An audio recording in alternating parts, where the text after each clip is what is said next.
I had a dream, which was not all a dream. The bright sun was extinguished, and the stars did wander darkling in the eternal space, rayless and pathless, and the icy earth swung blind and blackening in the moonless air.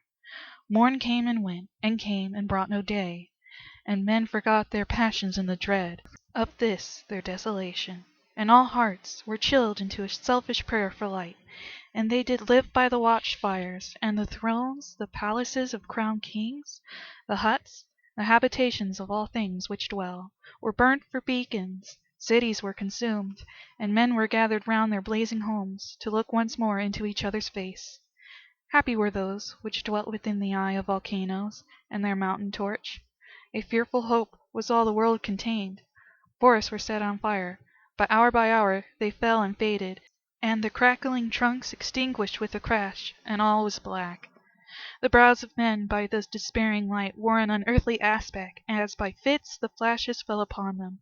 Some lay down and hid their eyes and wept, and some did rest their chins upon their clenched hands and smiled, and others hurried to and fro, and fed their funeral piles with fuel, and looked up with mad disquietude on the dull sky, the pall of a past world, and then again with curses cast them down upon the dust, and gnashed their teeth and howled. The wild birds shrieked, and terrified did flutter on the ground, and flap their useless wings.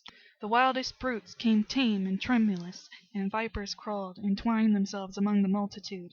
Hissing but stingless, they were slain for food. And war, which for a moment was no more, did glut himself again. A meal was brought with blood, and each state sullenly apart, gorging himself in gloom. No love was left.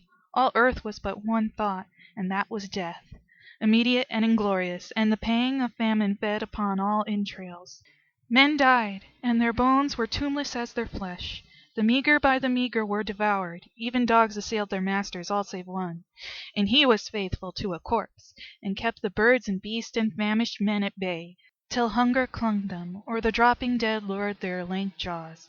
Himself sought no food, but with a piteous and perpetual moan, and a quick, desolate cry, licking the hand which answered not with a caress, he died.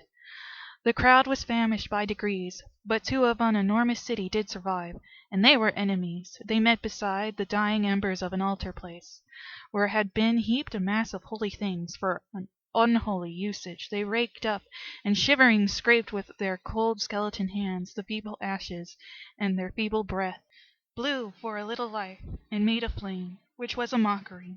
Then they lifted up their eyes as it grew lighter, and beheld each other's aspects, saw and shrieked and died. Even of their mutual hideousness they died, unknowing who he was upon whose brow famine had written fiend.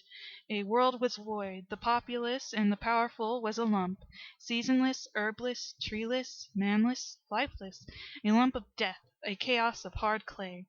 The rivers, lakes, and oceans all stood still, and nothing stirred within their silent depths. Ships, sailorless, lay rotting on the sea, and their masts fell down piecemeal. As they dropped they slept on the abyss without a surge. The waves were dead, the tides were in their graves. The moon, their mistress, had expired before.